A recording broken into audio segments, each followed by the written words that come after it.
And when I started studying successful people, what I realized successful people do is that they don't go with the days, they go with the hours. And if you only have 24 hours in a day and you sleep in 8 of those hours, then you only have what left?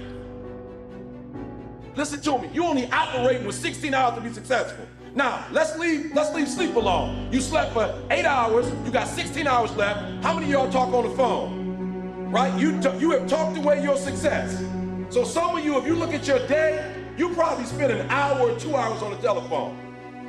So you only have so many hours in a day to be successful. 8 of them just went to sleep. Another 2 of them went to what? Talking on the telephone. Listen to me, that's 10 out of 24. You only got 14 left to be successful. And out of that 14, some of it you use in the cab. You was in the cab for about an hour chilling. You have less than 8 hours, some of you, to get what you need to get done. And I'm not tripping. You can use your time like you want to. But if you're only putting in 8 hours a day and you think you're going to be successful when you get out of here, you got another thing coming.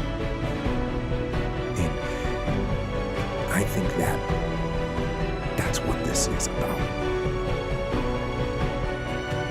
All the fun and the singing and the dancing and all the play, it's okay. It's good. But all those things can be distractions. Because there is a path, there is a way. And you know what that way is. You know what you should be doing. And it's hard to stay on that path because it is the path of discipline and discomfort, but it is the right path. And you know that.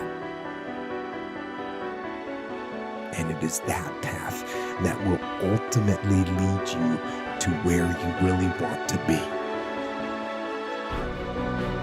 Now, it may be that unidimensionality is the price you have to pay to be exceptional at one thing, right? Because if you're going to be something like a genius-level mathematician, and you want to do that or a scientist to say, it's like you're in your lab all the time, you're working 70 hours a week or 80 hours a week, you're smart, you're dedicated, you're unidimensional, and that's how you get to meet all the other people who are doing that. It's the only way.